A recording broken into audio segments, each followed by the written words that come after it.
This week is to kind of talk about awareness of how the community is treated globally about transphobia, but also to celebrate trans identities and the amazing things that trans folks have done. It's Trans Awareness Week in Canada, an opportunity to celebrate the transgender community while also raising awareness of some of the challenges they face, which include the lack of gender-affirming care, which some say is evident here in Manitoba. Joey Moore is the Director of Services at the Rainbow Resource Centre, a nonprofit organization that offers services to members of the 2S LGBTQ+ community. Moore says they see folks struggling with accessing gender-affirming care in the province. We have a lot of folks who are trying to access healthcare as trans individuals or as folks who are questioning their gender identity, and there's a lot of loopholes that people have to kind of jump through and really, really long wait lists.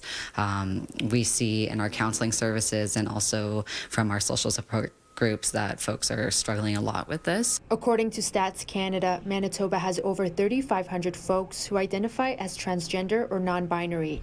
Despite that number, the province has only one funded transgender health service. Oftentimes when people think of gender-affirming care, they're thinking about medical care that supports folks through the medical transitions. So things like hormone replacement therapy or different types of surgery.